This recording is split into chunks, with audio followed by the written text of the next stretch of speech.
All right, good evening, everyone. We will get started here in a second. If you have cell phones, please remember to put those on vibrate.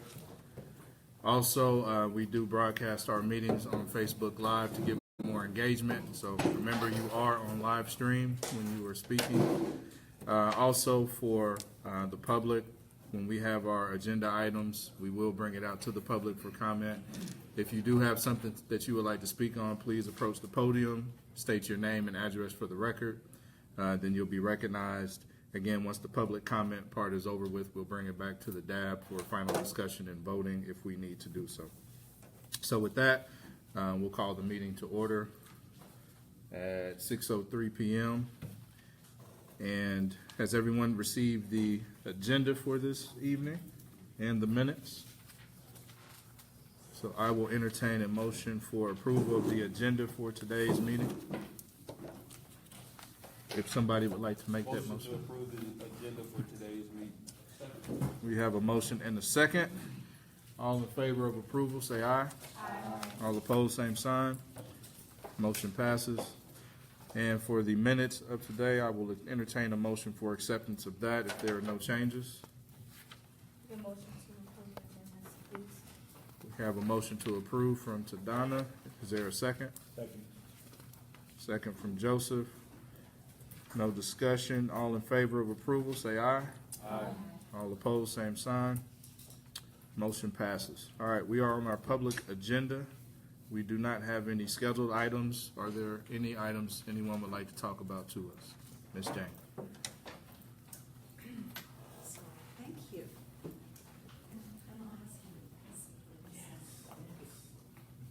Thank you.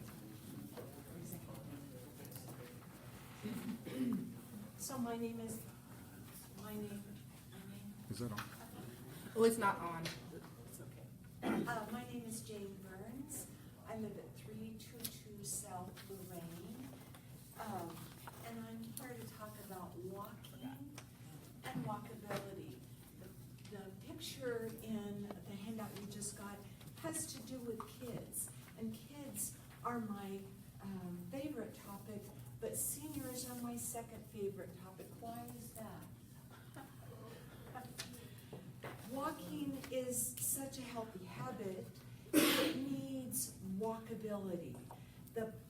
As a member of Bike Walk Wichita, which is the logo in the left-hand corner of the handout, has developed a walkability audit. Walkability, has to do with how safe crossing the street is, how safe it is not to trip, how safe for handicapped people to get along on smooth sidewalks. Anybody can, and everybody should, do the walkability audit in their neighborhood, or to their grocery store, to their church, to their school,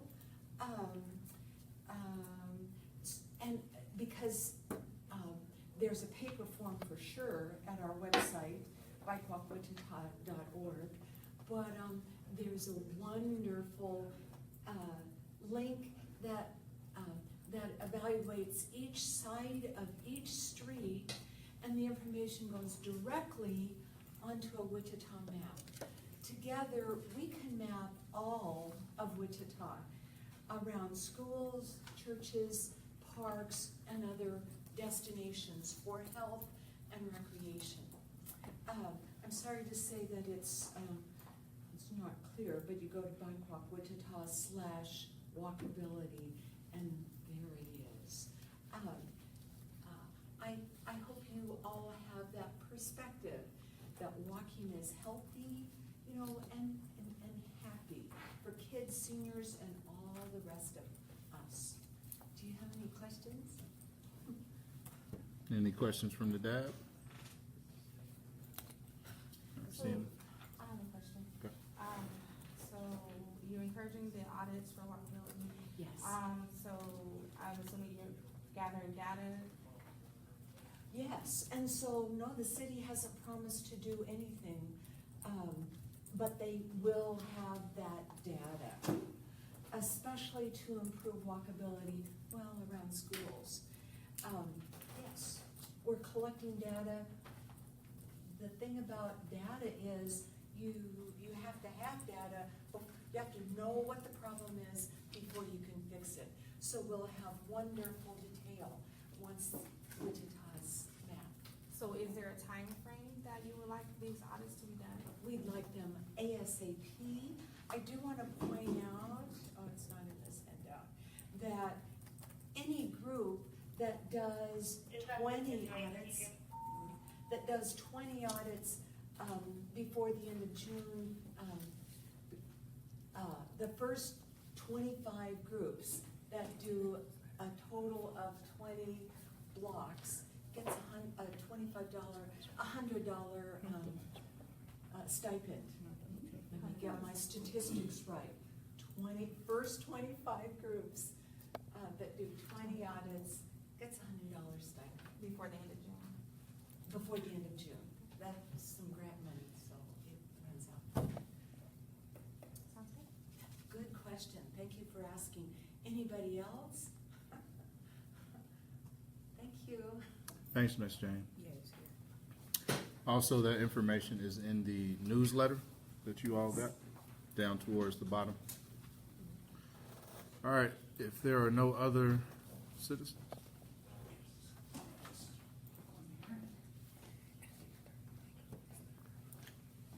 Can you push the button to turn the mic on there?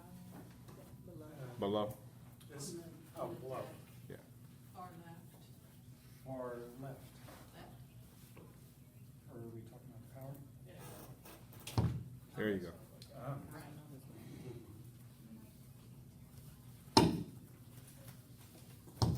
Okay, I think it's on. Good. Anyways, Clayton Pearson, I'm from 1442 North Coolidge. Just a couple, one comment, one question. Comment is, I'd like to thank Brandon for your vote at the City Council concerning the 13th bidding tower. Like to see more cell phone service, just not that one. Wrong plan, wrong place. The question that I would have is in regards to the Places for People project that is currently ongoing at this time.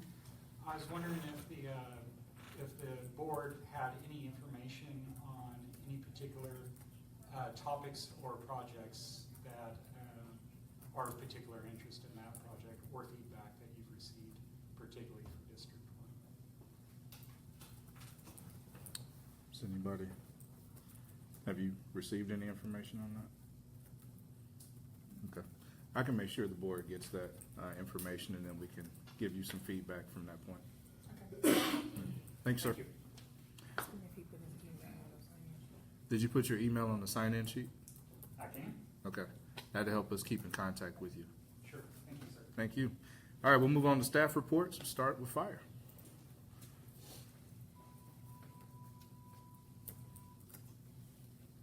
Thank you. Captain Rocky Bumgarner, I'm out of Station 10, which is just right up the road here on 21st Street. Just a couple things real quick. We haven't seen anything unusual call volume wise in the district. We always see an uptick once springtime hits and then summertime in volume, and that's really usually attributed to just more activity. People are out and about more, and we see an uptick specifically in medical calls. A couple things within the department that we have going on right now. We do have a rookie class that is in session down there on 31st Street South. There's 10 of them. They're working hard. We're going to go down and teach some class. We have a couple of dedicated instructors, but we normally take some people from the floor and go down there and teach some classes. Station 10 is a hazmat station. We're going to do some hazmat stuff with them here next week. Also, a couple other things. As a hazmat station, I think we've probably mentioned before, we are writing the specifications for a hazmat vehicle, a vehicle truck. We've completed those specifications and are hoping to send it out to bid really soon. Writing the specifications for a hazmat vehicle is somewhat complicated in that there's usually not very many vendors, and you want to try to write specifications that meet your needs, but also don't exclude vendors. And that's not as easy as you would think. Our goal is to not just have one bidder. We've had to have There's just not very many people in the field that build these types of trucks, and they're also very regional. You'll see one company that does the south, one company does the west, and so we're trying to encourage bidding. We'll just see where it goes. We're on slate to have one purchased probably and at Station 10, I would say within a year to 18 months. So that'll be exciting to get a new hazmat vehicle. And the last thing I want to talk about real quick is the fireworks ordinance. I believe you guys have probably had a presentation here last month by some fire administration folks. That passed. Those changes passed. And what has not changed is what is legal or illegal is to shoot inside the city limits has not changed. What has changed is kind of the enforcement side. When they went out and about to do the fireworks ordinance review, they got a lot of feedback, and they wanted people to enforce the current ordinance as it is. It's more stringent than any other surrounding communities. So the best advice we always give on the fireworks with what I can and can't shoot is shoot it where you buy it, is the saying that we use. Is if you buy it within the city limits of Wichita, you can shoot it in the city limits of Wichita. Those fireworks tents can't sell items from their tents that they can't shoot within city limits. But if you go out to Goddard, Andover, wherever it might be, and buy something there, it is possible, bring it back into city limits and shoot it off. It is illegal. What you're going to see this year, I believe, is a change in enforcement. Traditionally, we've enforced that the fireworks ordinance, or we tried to enforce the fireworks ordinance by using existing units, just current personnel on staff. Well, the 4th of July is one of our busiest nights. And when calls come in just as a noise complaint, per se, that's a low-level call.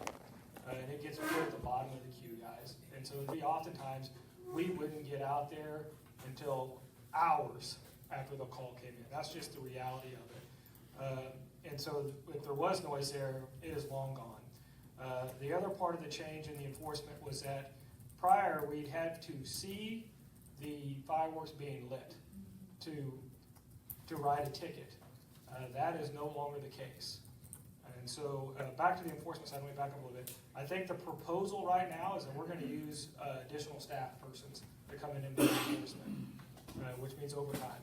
We'll hire folks, and I think along with the cops and ride together, I think is the proposal right now, and do enforcement that way.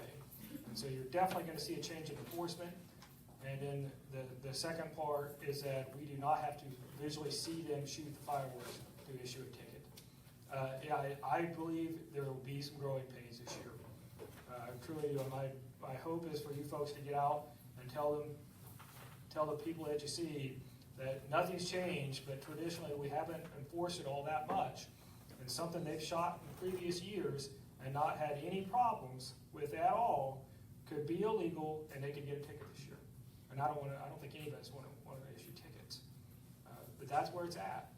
I think it's going to be some growing pains, especially these first couple of years. Any questions? Ma'am? So what does it mean when you say you don't have to see someone light it? The ordinance as I currently see it is if they are in possession and you have reasonable belief that they had shot it off. So if you get there and they have fireworks that are illegal in the city limits and you believe that they've been shooting it off, i.e. there's evidence of a lit firework that is illegal to shoot in the city limits, that the leftovers are on their sidewalk or wherever they shot it, that would be enough to issue a ticket. Ma'am?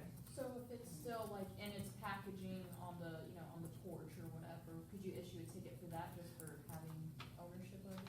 I do not believe ownership is going to get you a ticket. Now, I would say this, is in the same example, if you have evidence of you're shooting something off, and we get there and you have more, that would be, in my mind, you've been shooting them illegal. Now, if you've got brand new, and you got a box of them, you just showed up, and there's items in there that are not allowed to be shot off in the city, you haven't shot anything off, I don't think, possession is not illegal. You can have them shooting them off is the illegal act.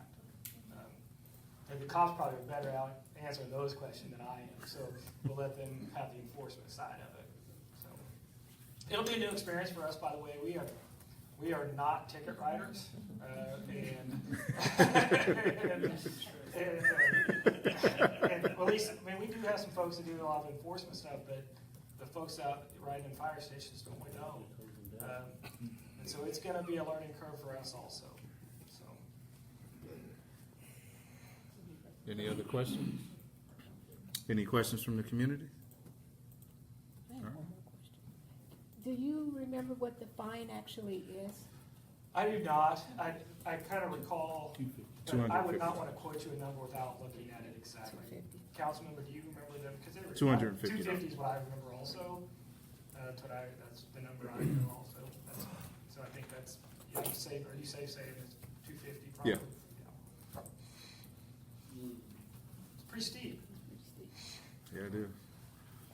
You talked about growing pains. You guys talked about, or, even practice de-escalation or any types of. I truly believe, I think we're gonna give everybody an opportunity to follow along. I would like to think if we come out and do some, first off, I think we need to do an education piece prior to the fourth even beginning, for a week or two out saying, hey, this is serious this year.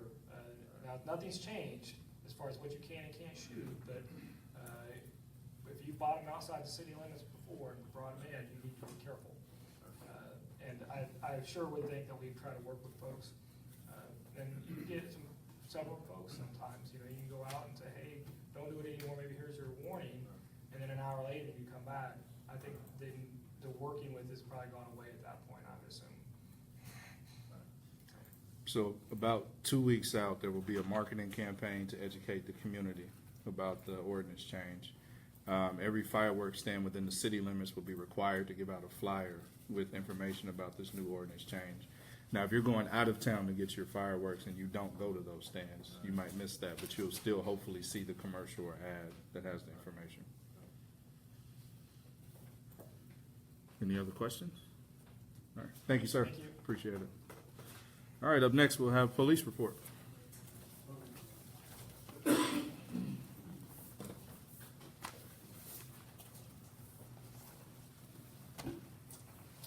Good evening, I'm Officer Larry Carlson, Patrol South Bureau, out of the Old Town area, as the beat coordinator. So I'm gonna jump right in and address this. It's been 15 years ago, probably, since we rode with fire as a partnership to go out there to enforce. And I think what's occurred over the years is this has been one of those things like dealing with kids. It's like, don't, I mean it, don't. And we've got to the year now that it's don't. And a lot of times, as far as the speculation, if we catch somebody with packages on their porch, or if they're gonna, we are so overwhelmed on 4th of July or around that whole week of 4th of July that there'll be plenty for us to deal with, to really kind of put together, here's your package, we think you might have did it. These are the ones that are like, boom, boom, boom, boom, and you're like, and it's 12 o'clock at night, you're trying to sleep, and we're coming right around the corner, and there's a guy out there with 3 kids or whatever. I'm pretty sure we'll figure out who's lighting those things off. Those are how, a lot of times how we address that, but it's good that, be a little heavy-handed. It's been many years, and therefore I think people have taken advantage of it. Any questions on that topic within us? They write the tickets, we don't write the tickets. That's the whole thing. On those tickets, we don't write. We probably could though, and then there'd be a lot more. But in the South Bureau, and especially the Old Town area, statistically over the last couple of weeks, we've been doing real well. Our Class 1 across the board's pretty much down, except for I think last week we seen a small increase in the South Bureau on robberies. It went from like a 300% increase. Anytime I talk, I say watch out for statistics because they'll play with me. Like, oh my God, they're up 300%. It's like we went from 1 to 3, so now we're at that. So not a too big a deal. But what we do see constantly, and as things go on, it's just ongoing all the time. And it's the whole theme of hide it, lock it, or lose it. I noticed driving out west by Dugan and Kellogg, they utilized one of the big signs, one of the old traffic things. It was like hide it, lock it, lose it. Well, we started doing that in Old Town like 10 years ago because we're just like, come on, people. Officer Watson on Donnell had a video from something, and I believe it was on the north side, where this guy goes in between 2 cars. He's on a bike. He props that bike up in between these two cars, looks in the thing, sees a purse, punches the thing, and then leaves. And it literally happens this fast. Comes in, pops it up, looks, pop, grab, gone. That is how fast it happens. So if you don't hide your stuff, lock your stuff up, you're gonna end up losing it. It's a 10-second crime that'll cause financial havoc to you, whether it's identity theft, using your credit cards. It's kind of chaotic. So caution on that. Other than that, everything else seems to be kind of going smooth. We do have a bureau captain shift on that. East side captain now is Wendell Nicholson, who's a lieutenant down south. I think they still have to shift from there. Lieutenant Hatter was promoted to deputy chief. A couple other movements as far as things go. But any questions for me? Good. Thank you. Hide it, lock it, or lose it. Thank you. Thank you, sir. Stole half my material. Kind of echoing what he said. Sorry, my name's Officer Biggs, Patrol East Community Policing. Just to echo what he said a little bit, our overall percentage for the month is down 5.1% for overall crimes, but commercials up. We had 2 commercial robberies last month. We had 4 this month, so it's up by 100%, like he said. Don't let it freak you out. That was pretty much it. I was going to touch on the larceny and auto stuff. We had a hotspot up here near 13th between Rock Road and Edgemore, as well as one in College Hill. But College Hill is almost notorious for having larceny and auto issues. But I think overall we had 15 cases, and in 10 of those the vehicles were left unlocked. We got to lock the doors. The other ones, the windows were broken, but we're getting laptops, purses, wallets, just laying in the passenger seat, so it's very easy pickings for these folks. I did want to touch on a shooting that we had in the 800 block of North Baton last month. It was on the news, so I figured I'd kind of mention it here. We did locate the suspect off of that shooting, and he was arrested and booked into juvenile detention because he was a juvenile. The victim is expected to make a full recovery. Very lucky with where the gunshot occurred. So Detective Fearborn has that case. It's pretty well wrapped up though. It's just waiting for charging in the juvenile court system right now. We did have a burglary hotspot in the kind of the Lambsdale area near 13th and Edgemore. A couple of the cases were credible, one of them not so much, but we still had to make it. Can't go into details with that, but we do have a couple suspects in mind on one of them, but it seems like it's going to be more of a family issue. So there were 3 total. It wasn't anything too crazy, but for that area, it came up to my attention. So I just wanted to mention that because I did talk about it in one of the neighborhood association meetings. So anyone have any questions about Patrol East? Yes, Tom. I do. There's like a string of commercial burglaries around along Douglas last month, I think. Okay. Do you have any information on those or? Commercial burglaries? Yeah. Okay, we did have, are you talking like the trailers? Because we did have a couple trailers stolen off the property. I think there were some commercial properties. I think Harry's got broken into, and maybe it was one of the breweries down there too. I do know there were some storage containers that were broken into, so that might be what we're talking about. Yeah. There's another restaurant down there, the Hawaiian restaurant. They had a generator taken. So I will get with the beat officer and get you those stats for sure. Or which neighborhood you're through? I'm sorry? Which, do you have an email address or anything? Yeah, I can get it to you. Okay. You can send it to Will me. you send it to, okay, I'll just send it to her. and she can forward that to Yeah, me. great, thanks. Yeah, absolutely. Anything else? Do you have any updates on that shooting earlier at East that you could share? At East High? Yeah. Yeah, sure. We responded to a disturbance with a weapon, shots fired call. And early reports just had people running everywhere, and a couple of people were seen running into East High School. They were associated with the school, so it wasn't random people running into the school. We do have pretty much everything that we needed. We got good statements from everybody on scene. I was there for about 3 hours. A little tense at first, so it sounded a lot worse than it was. But as we got some more details, it kind of seems like it's more of a uninvolved person firing a firearm. There were no firearms going into the school or anything like that. At no time were any students in danger inside the school. So that was our first priority. We got that resolved and kind of worked it lot of officers, a lot of resources, but it was all for the better, I think, so. Awesome. Well, thank you very much. Thank you. Turn it over.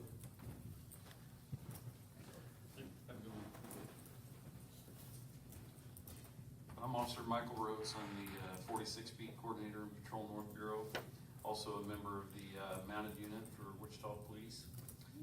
We just moved our operation from Singletree Stables to Eagle View Stables that are down at Harry and 127th East. And so we've been working on getting moved in there, but we're still working every weekend, Friday and Saturday nights in Old Town, with anywhere from 2 to 4 horses, providing extra security and patrol and crowd control. I get a lot of people ask me about, is it safe to go to Old Town? And I tell them all the time, I believe it is. I think you can go down there, enjoy yourself. But I just always recommend that if you're not there for heavy alcohol consumption and getting really rowdy, just leave before the bars close, and I think you could have a lot of fun and be plenty safe. So I was very impressed. I'm sure many of the board members here have seen some of the progress for, they just finished wrapping up First Street west of Washington there, and I could not believe how well lit it is. It's amazing. So the more lighting, the more cameras, very good improvements. So I'm down there every Friday and Saturday night till 3 in the morning, so I get to see all the fun. I am, like I said, on 46 Beat, which is one of the largest beats in the city. I go from roughly Woodlawn to Greenwich, and from 13th Street all the way up to 45th. And in some areas it bumps out and gets a little bigger even. So I have just about any kind of issue you could imagine, from apartment community issues, residential issues, commercial issues. I stay very busy with larcenies, whether that be larcenies from vehicles. And just to kind of back up what the other officers mentioned, when it comes to property in your car, there's kind of different types of crews that do the different types of crimes as far as breaking into cars. A lot of times you have the younger people that are checking car doors for a car door that's unlocked, and they're just looking for a quick grab, what they can take. Sometimes, especially ladies, if you go to, say, to work out at the Y, in the past we've had groups that go around 2 or 3 in a car. You have a driver, you have someone that jumps out, pops a window, and takes the property. People ask me about what if I secure my property under the seat. These types of crews will actually watch you hide your purse, hide your bag, hide your laptop, and that's how they target your car. And they'll do this in broad daylight, and just like the officer said, they can pop a window and it takes such minimal time. We've put together special assignments where we identify people that we know break into cars, and when we have the staffing, we'll try to do some undercover work. In the past, I've been successful 1 assignment, and then I'll do 2 assignments and no luck, and then another assignment I'll have luck. A lot of times when we do catch these folks breaking into cars, they have 30 different IDs and Social Security cards and credit cards. And in about every meeting I go to, I highly recommend to folks that you occasionally go through your purse, go through your wallet, and slim down what you don't need. That way, if you do experience a theft, you're gonna be a little better off as far as trying to remember which credit cards were taken, checks, check cards, and those kind of things. The first thing they do is they go to buy gas or groceries or electronics. And usually you don't know that you've been a victim of theft until it's too late and they've already hit you pretty hard. Especially moms at the beginning of school year, when you have your children's Social Security cards and birth certificates. I've seen a lot of moms lose those, and that's bad. That's no good for anybody. So So, it's kind of boring stuff, but it's just something that I always kind of push. 46B, here in the past, I had a hot spot of cars being broke into, and doing quite a bit of detective work and a good feedback from the community in that area, I was able to identify the suspect. I love video cameras. They're getting less expensive and easier to install. This young man that I identified, a neighbor who was not a victim, got video of the young man breaking into his neighbor's car. And I took that still photo and I went door to door and I went to my apartment communities, and ultimately someone was able to identify, yeah, I've seen that young man and he comes around all the time.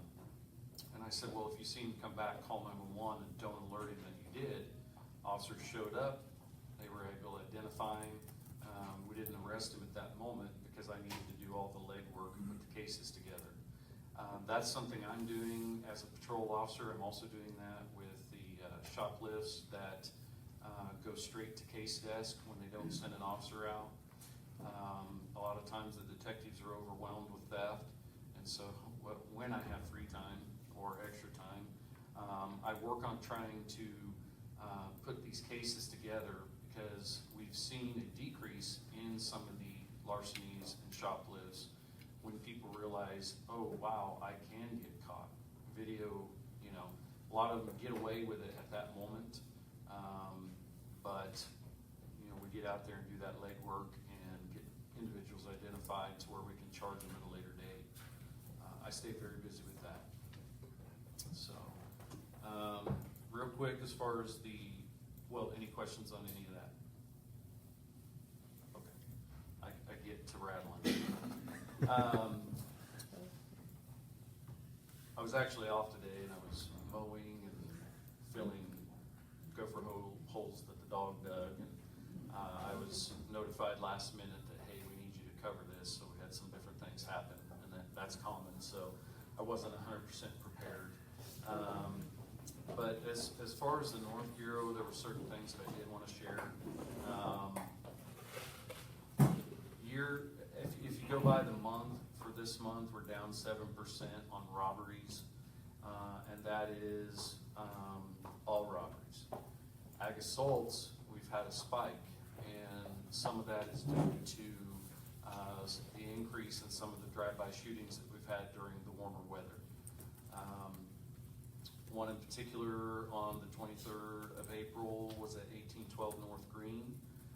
That is still being investigated. They did find some shell casings that did confirm that shots were fired. Sometimes people call in saying they've heard shots and they believe maybe a home was shot, but we have no evidence, and so we can't confirm it. In this case, we could. There was one person in the home during the shooting. That person was not harmed. And the chief and a lot of the investigators decided that moving our SCAT teams to work more closely with detectives, gang detectives in particular. They've created the CRT teams, and we've got officers that are working directly with gang detectives and the undercover section. And I don't have the numbers with me, but I know that these teams have been very effective in tracking down individuals that commit violent crime, and also as far as recovering weapons that have been used in violent crimes. So we're really excited. That's still evolving. It's still fairly new. But one thing I like about the new chief is that he's always open to change and always looking for other ways of kind of reinventing the wheel. So burglaries, they're still occurring, obviously, but they were down year to date by 27%. The larceny to autos, we had a 3% increase year to date, but by month it was down 11%. That's never going to go away, but we do what we can to curb those. And auto theft, we had a decrease year to date by 8% and a decrease by month by 20%. That's really boring stuff, I know. A lot of times we love to share that when we see those decreases, so. I think that's all I have. Oh, real quick, we did do, as far as the mounted unit, not only do we do the security functions and things like that, the law enforcement parade is coming up this weekend, and that'll be down in Central and Maine on Saturday, and the horses will be there for that.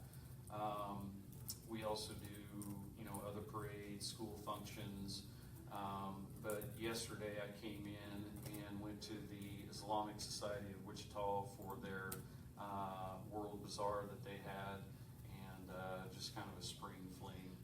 And I was able to take one of the horses there for that. It's always a good time interacting with kids and individuals that don't normally get to see horses up close. So I'm very excited about my role at the mounted unit. I always like to share it. So Thank you so much. thanks for listening to me. So we will have our library report now.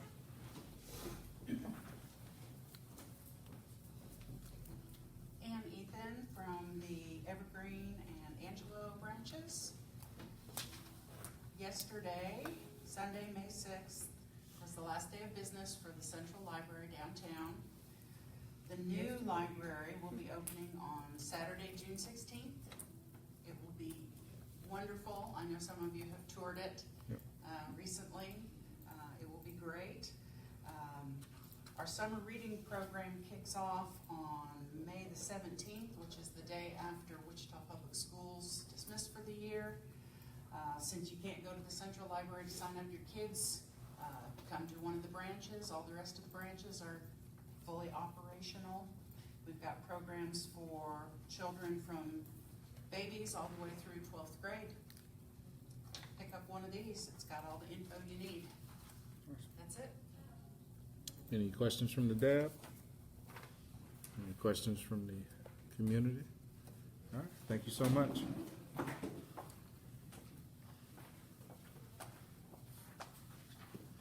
We will have our Park and Rec report by Miss Alexander.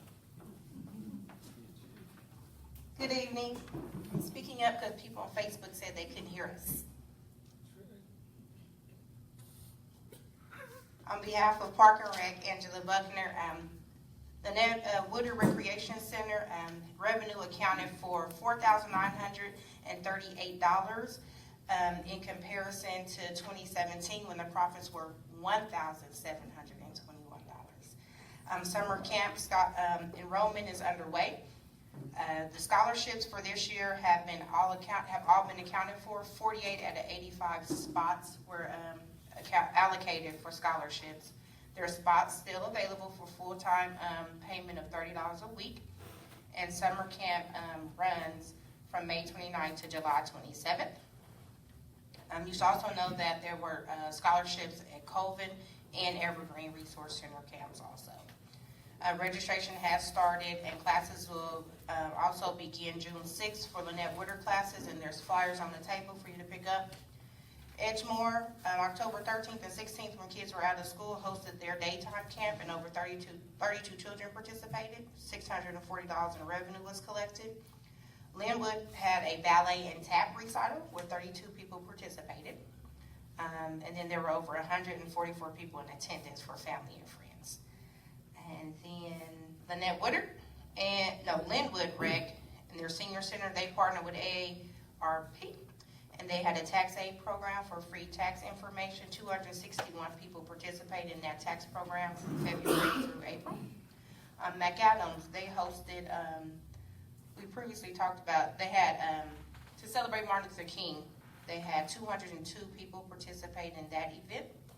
And then League 42 is underway, and they had their opening ceremony on April 23rd with over 600 people in attendance. I can't take any questions or concerns, so thanks. Thank you, Ms. Camila. All right, we will move on to new business. Our friends from Westar Energy are here to talk to us. We are graced with the presence of Mr. Don Sherman, who did not bring us chocolate donuts, unfortunately. You have not because you asked not. Okay,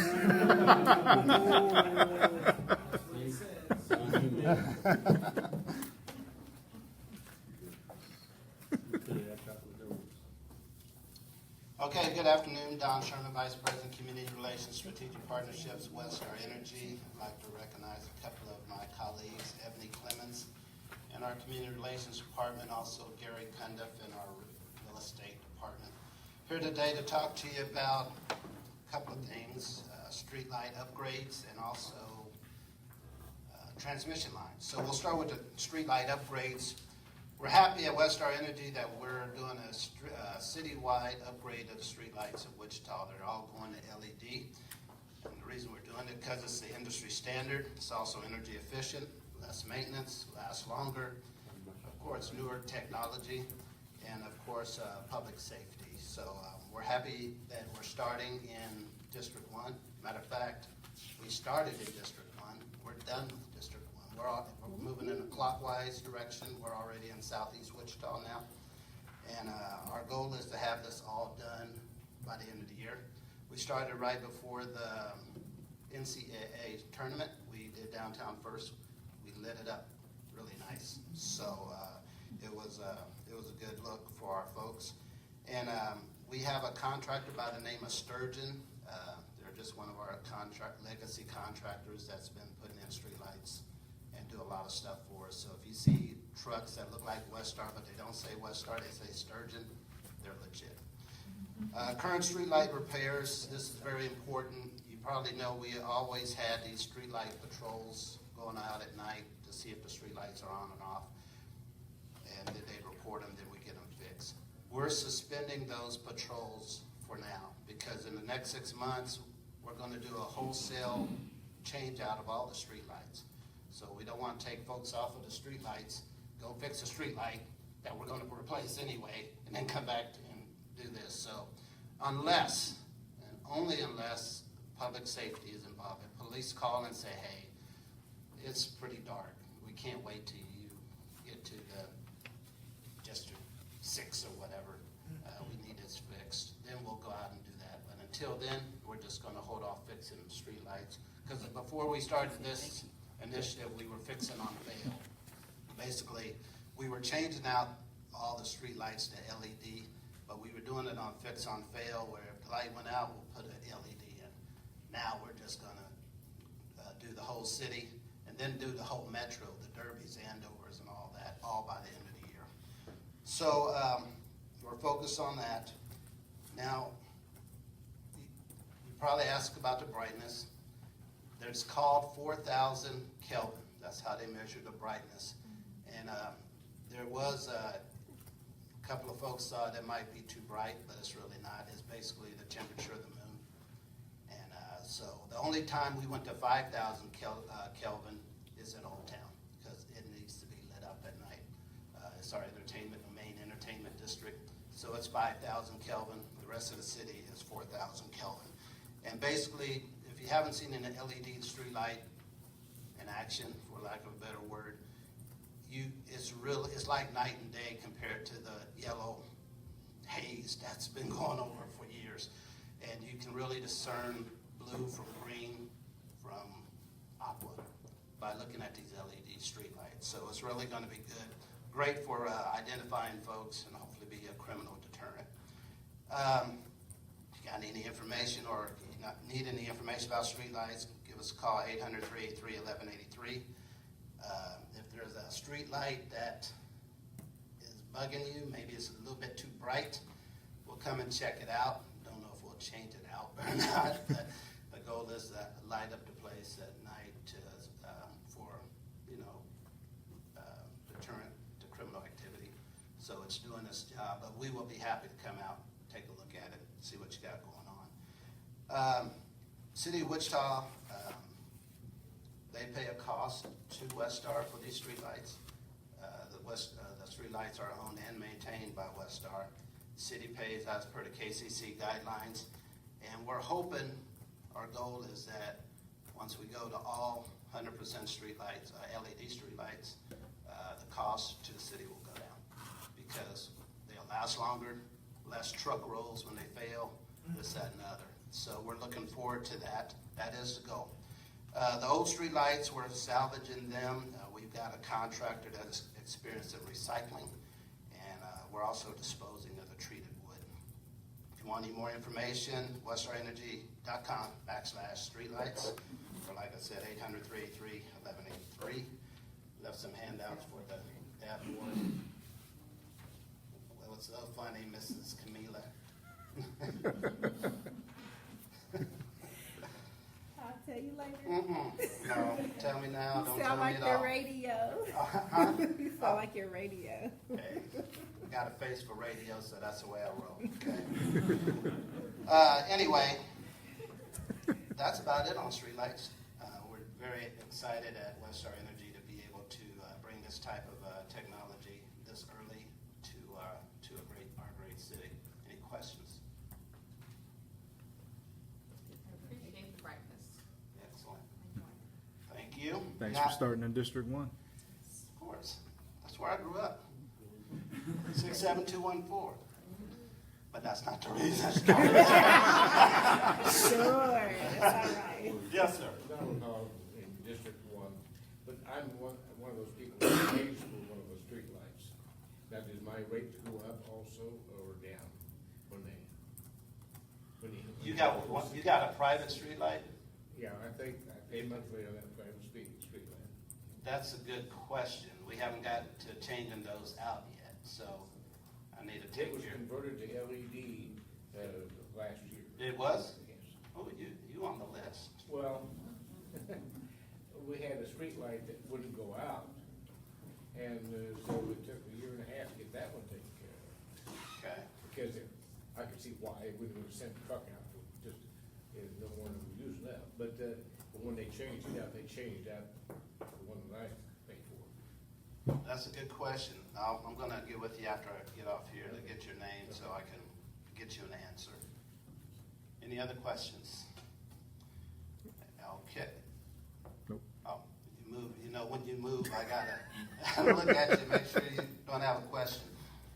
Now, transmission lines, I was here before when we talked about the transmission line rebuild that we're doing from Mossman to 17th and Emporia. We talked about that. That starts construction September 19th.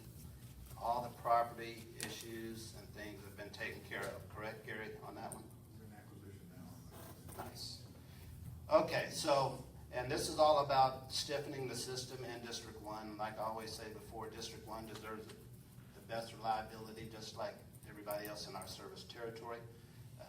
So we're also doing another transmission rebuild from Mossman, which is, it's a substation right across the street from Wesley Hospital at Mossman and Lorraine-ish, if you will, Chautauqua.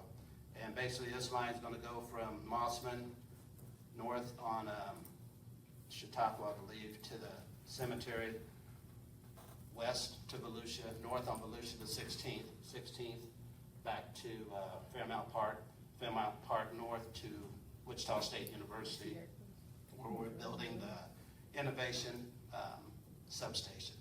It used to be called Kenmar, now it's going to be called Innovation. So that transmission line, of course, will serve this area, stiffen up the system, increase reliability. Also will serve all the expansion going on at WSU. Right now we're buying easements and negotiating with landowners. The route is basically what I explained to you. We are handling some requests from different landowners to see if we can move here, do this, but the route is basically the route.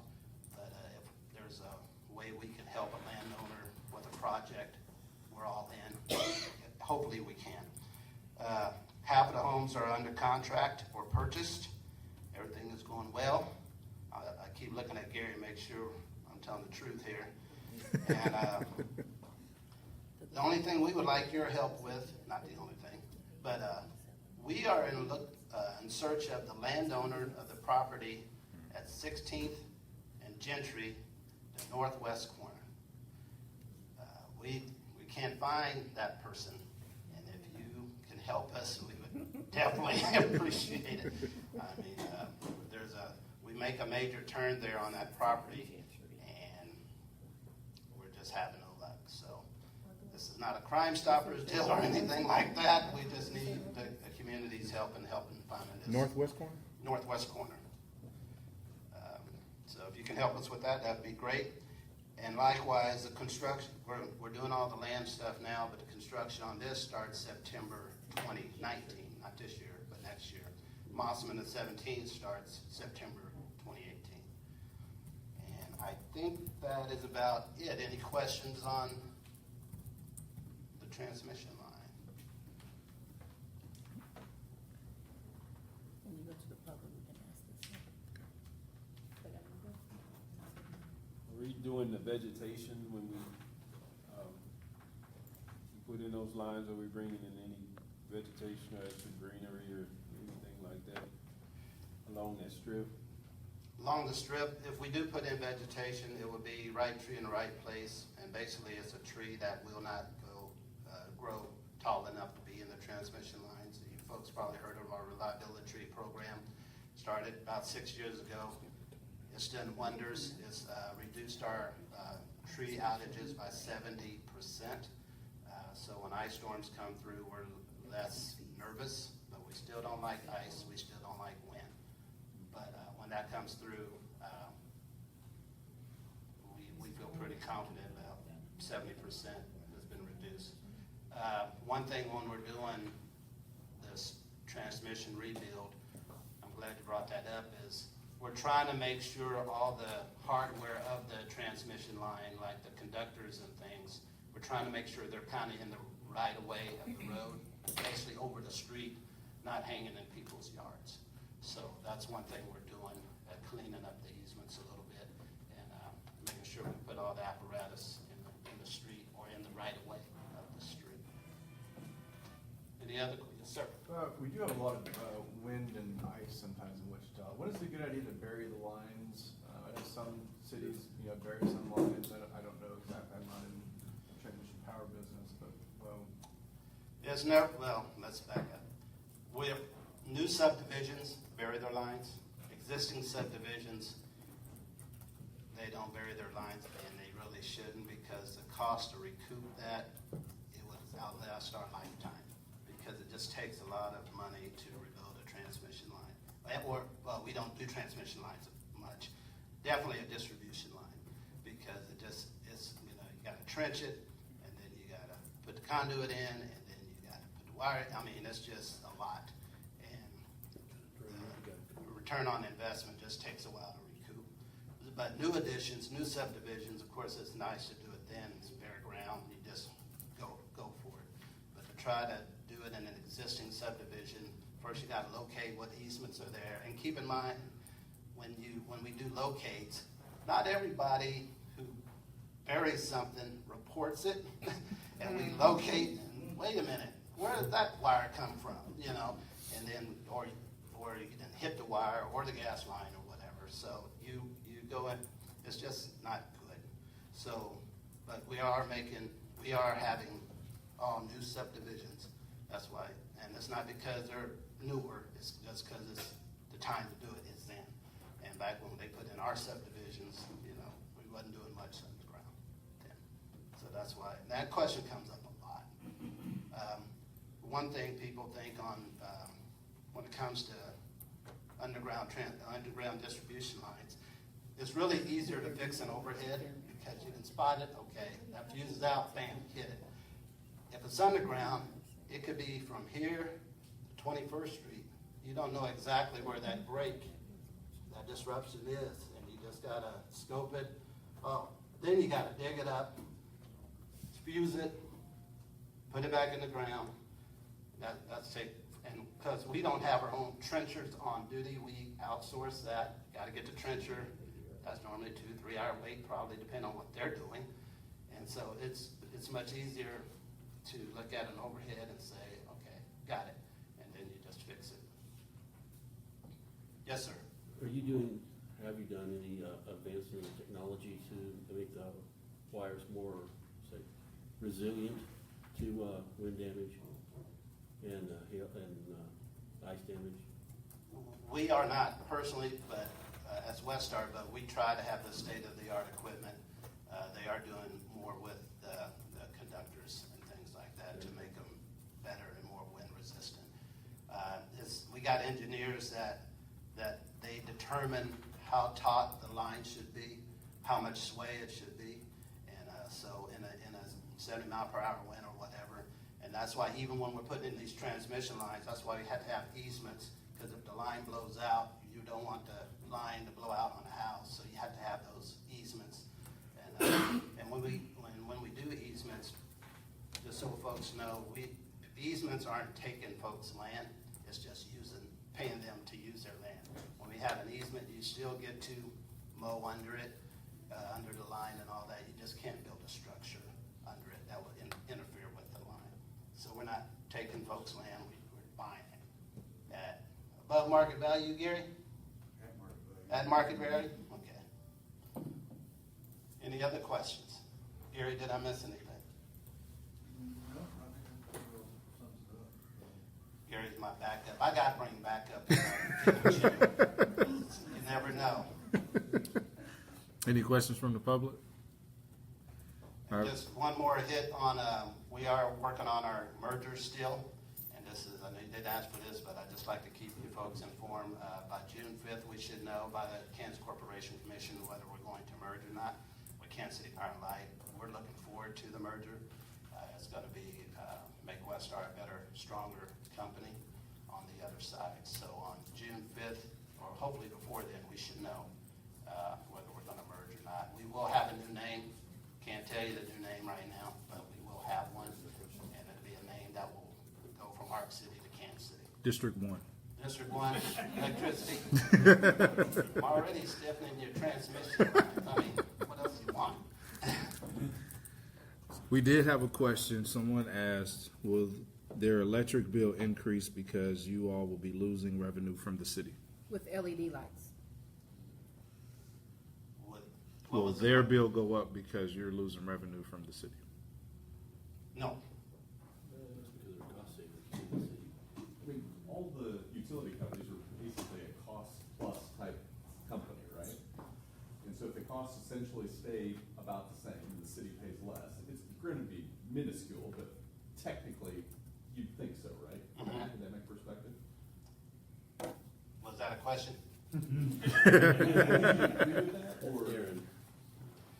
I'm not into rate making because that's a science in itself, but our goal, I can just tell you what our goal is. Our goal is to keep our prices as low, as affordable as possible.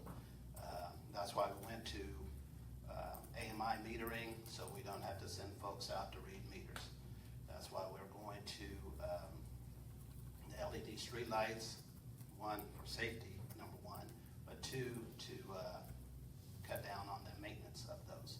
So the goal, all I can say is the goal is to keep our rates as low as possible. It just depends on, all the different parameters you're talking about as far as what makes rates go up, what makes them go down. One thing that makes rates go down is that we try to get as much, we try to have a diverse portfolio with how we generate our electricity, whether it's natural gas, coal, nuclear, landfill gas, solar, and wind. So having a diverse portfolio makes it where we're not dependent on just one energy source. And then when that energy source goes up or down, mostly up, we're subject to that. So right now, natural gas is pretty affordable. We lean towards that. Our nuclear is excellent. We got one of the best nuclear plants in the country. It started in 1985. We got it recommissioned for another, I think, 25 to 30 years. It's just that good. So that's how we try to keep our rates low. And even with the merger, it doesn't mean there won't be future rate increases. Our goal is that the rate increases will be less frequent and less costly. By being a bigger company, we're hoping that the economy of scale, from going from serving 700,000 customers, we'll be serving 1.6 million customers. Anybody know in business, the more you serve, the cheaper it is to get those services because you're buying in bulk. So it happens with electricity companies as well. Any other questions from the DAB community? All right. Thank you, Mr. Sherman. You bet, thank you. Appreciate it. And friends, And all the friends from West Star, thank you. Chocolate donuts next time. Yes. You got my cell phone, just text me to remind me, you know I'm on. All right, we'll move on to number 8. You've got 5 hours. No, sir. We get the two, shoot. My presentation will be short now, so I put it in your hands.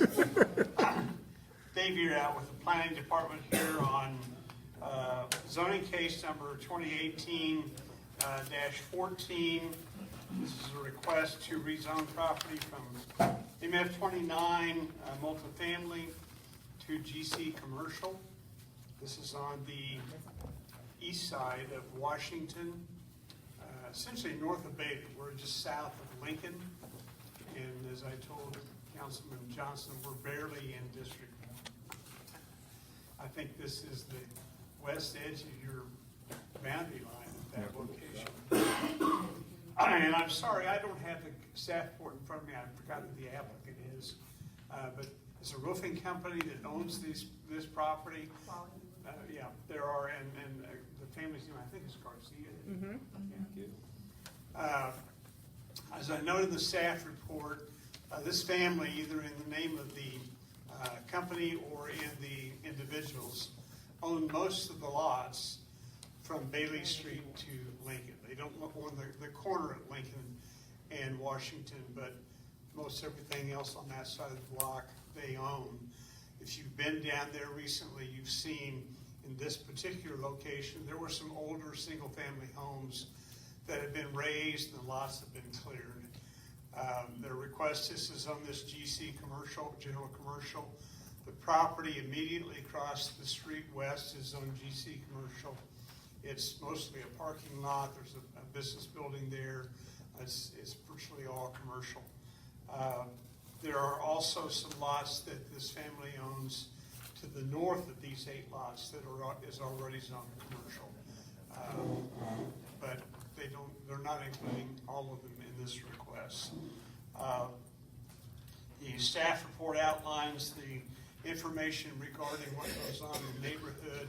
There are a lot of if you drive by there, it's mostly single-family homes, but virtually everything to the east is zoned MF29 multifamily.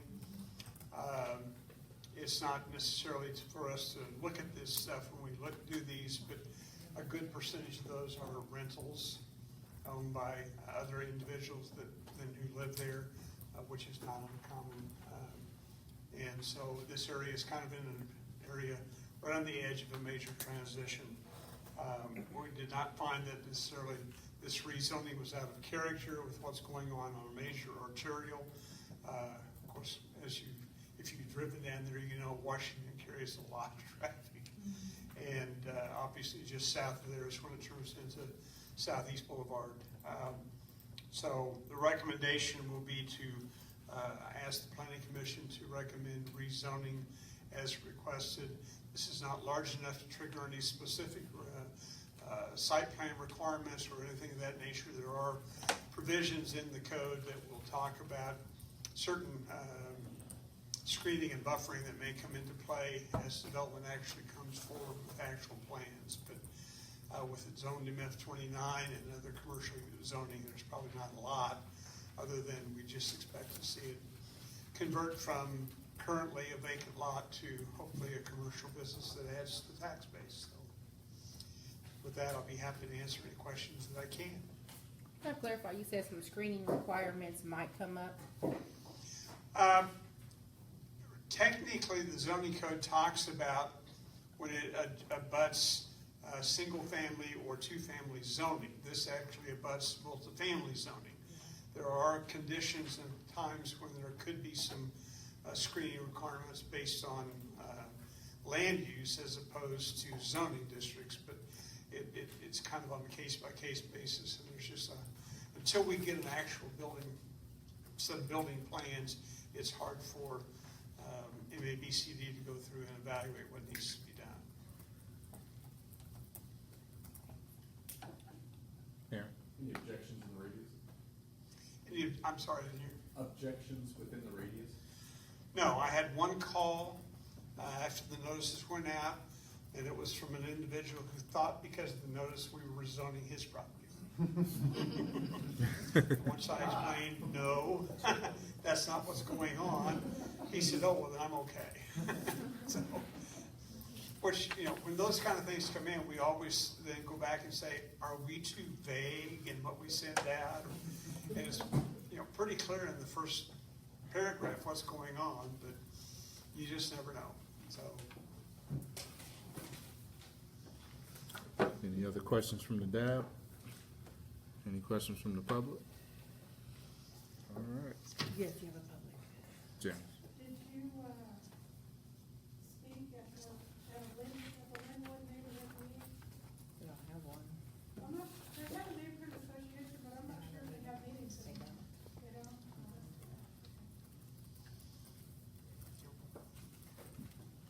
All right, we'll bring it back to the DAB. Move to approve. We have a motion. Is there a second? Mays and Heffernan? Second by Dan. Any further discussion?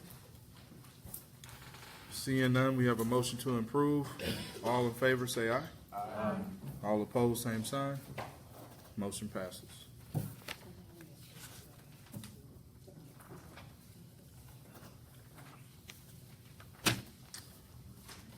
All righty. We will move on to number 9 on our agenda. Updates, issues, and reports. On these updates, I don't have some of them in front of me, so I apologize. This is an opportunity for those who serve on boards to also give their update on activities going on those boards. And I also have a few that are starting to get emailed to Camila and I, and we'll start sharing those as well. So this first round we'll email to you, and then after that, I'll have those printed off to read to you. So let's start down with Pastor Tarkenton. Yes, all is well, thank you. Any updates, anything special going on, community-wise? All is well. All right, Aaron? I don't have anything in particular. Yeah, I'm good. Anicia? Joseph? Dan? Good. I just want to report that the Wichita Bulldogs, my organization, we have partnered with USC 259, and starting in June or July, we're going to do an education over probably what's over here, Camila? Chester Lewis? Yeah, Chester Lewis and the elementary school. We're probably going to, Mueller. We're going to start doing, not intervention, but getting the kids ready. So if you're going to be in the 6th grade, we're going to offer 6th grade curriculum during the summer, 7th grade and 8th grade, so on. So it's going to help those kids be more prepared when school starts. Awesome. James? I participate with Storytime Village as well. Our summer camp is coming up June 4th through the 29th. This is to promote literacy to 4th graders. Where is that? We're having it at Urban Prep this time, Urban Prep Academy. That's June 4th through the 29th. $200 is the fee for to sign up for the camp. So we'll be getting more word out about it. There's some social media circulation going around in regards to it as well. I know, Priska probably will speak to it a little bit more in the near future here. Tom? Nothing to report. To Donna? Let's see, I have just wanted to make mention of the Angelo Library Branch having a culture and music with the griots on May 30th from 2:30 to 3:30. And then the other event that is going to be happening this Saturday, May 12th from 9 to 11 as a Books and Breakfast Mother's Day event at the Sunflower Community Center. They partner with United Vibes and Culture and More. Every second and third they host a Luke's and breakfast, but they'll have a special Mother's Day event this weekend. Awesome. Aaron? Just one last thing, looking at the celebration of excellence on page 3, Verona Camino is actually listed with an award. Congratulations. Thank you, thank you. Congratulations, Camila. Thank you, okay. Did you want to do this, or do you want me to go first? You go first. All right, so since we are at the end, I wanted to give a couple updates and then have a discussion with you all. First, we had our district breakfast Saturday. Board of Education member Ben Blankley was there. Many in the community were excited that we had someone from USD 259 actually present. I'm not sure if that had happened before, but they were excited to be able to ask questions about what's going on in the district. My goal is to continue to offer that bridge there. Mr. Blankley cannot make our next breakfast, but this one was really good. We partnered with the NAACP. They had their Financial Freedom Expo, so we had our breakfast there, and then they had the Financial Freedom Expo afterwards. Great turnout, and again, great conversation this Saturday. Chief Ramsey was there as well. Our next district breakfast, we are going to move those around the district to get more engagement around the district.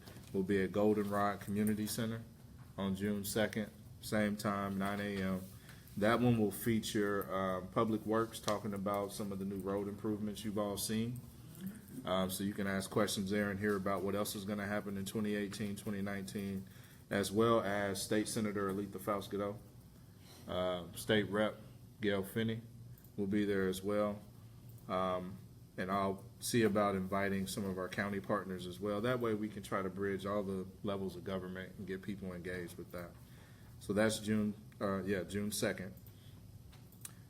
Secondly, I met with Mr. Marks earlier, as you all remember, on our midnight session, the northwest corner of 21st and Oliver. He talked about some of the new developments, some of which you all saw, some of which you did not. He's wanting to talk to the community again. So at this point, my only options from the council is to see if we can send it back to MAPC so they can hear it and come back to the DAB, or encourage him to start the process over. That way, it's just a clean slate and everybody sees the same information at the same time.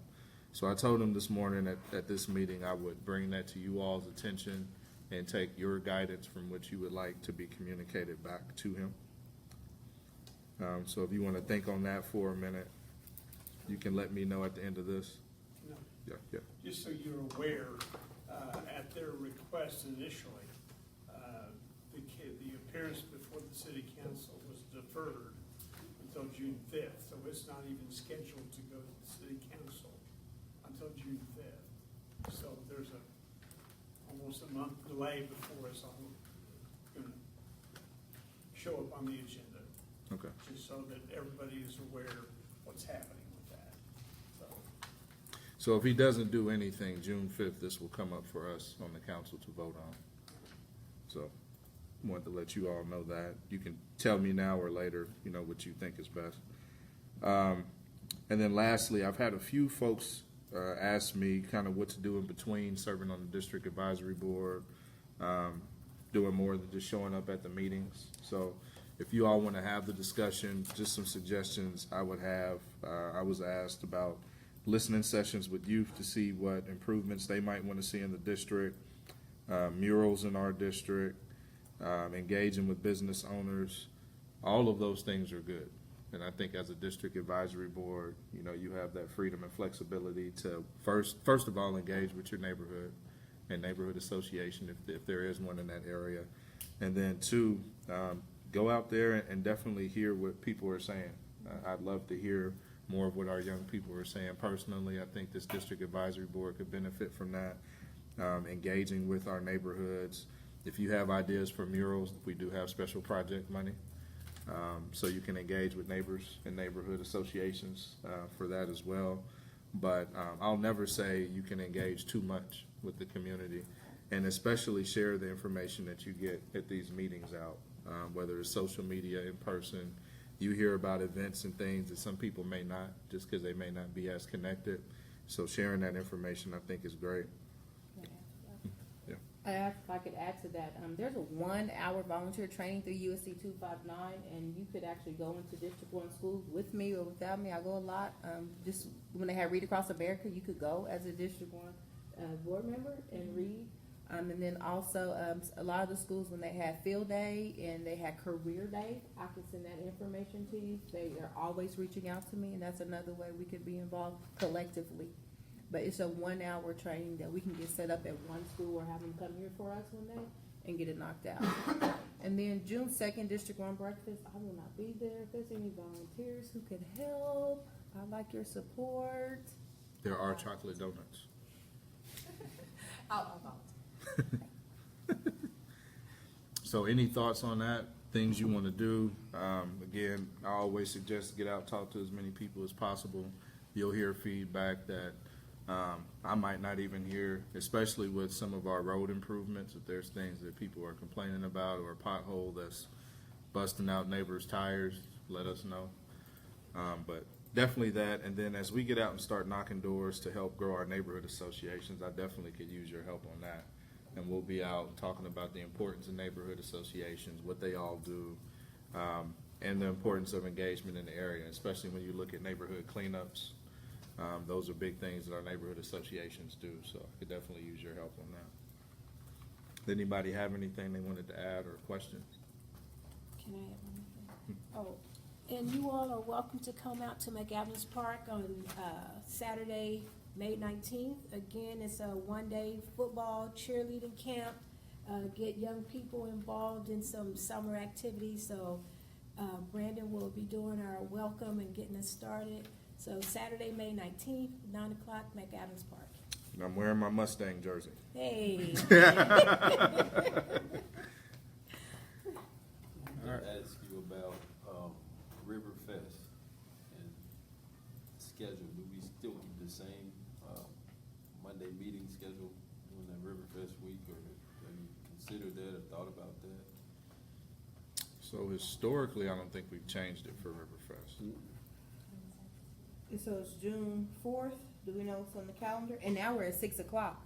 And so what we could do is I'll look for any guest speakers and defer them. If there's if it's not a case that's on a time zone for the MAPD department, then we can just look at guest speakers of getting us in and out. As long as we have a quorum of 6 people, we're good to go. And as long as you're buying funnel cake, that's great. I got $1 on it. Monday's a pretty good day on River Fest. Hey, we have, is gospel concert Monday? That's what I was Gospel thinking. concert is Monday. That's why I was asking. Oh, it's gospel concert. John P. Key is here. We're gonna get in and out. Y'all wanna move the meeting downtown? But that's why I was We'll move the asking. meeting. Is it an option? It is an option to move the meeting. Who can host downtown? It's truly an option to move the meeting. We'll look into that. Oh, thanks, Ms. Oakland. Move to the food court. Move to the food court, outside, your lawn chair. Okay, we'll look into that. All right, anything else? I know you had 2 announcements. I just have 2 things in front of you. You have youth programs.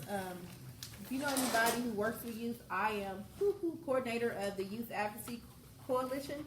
And a couple updates are you have the Say Yes flyer in front of you, the City of Wichita for the 2nd year. Free bus rides for kids, for youth all summer long. The dates are on here. And it also allows them to get any library fines waived. You can read this on here. But the parent has to take them downtown to the transit center and get their ID and card taken care of. And you can see the free swimming, all those other options are on here. And then secondly, the 2nd annual Magic Camp is coming up. You have a flyer in front of you, mentoring your girl in construction.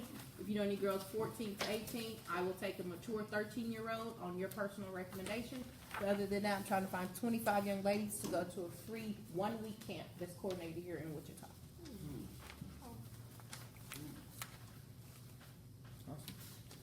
Well, if nothing else, I guess we'll, Was there a deadline for the applications on the grant program? No, it's first come, first served till the money is gone. Okay. There's still money. Thanks. And if you're doing a community, special project, you do not have to show your income, okay? Right. But you do have to have an estimate, a Right, quote. and that's, I'm the guy that waiting to get an estimate from, had to go out of town, so. Okay, Again, I was just curious if there was a deadline. no problem. Okay. Just till the money's gone. Thank you. All right, I guess we'll entertain a motion to adjourn. Motion to adjourn. Can y'all, say last name, SCALL. Yeah. All right, we have a motion. Did you, second by Tadana? Any discussion on adjourning? Seeing no discussion, all in favor, say aye. All opposed, same sign. We are adjourned. Thank you all for being here.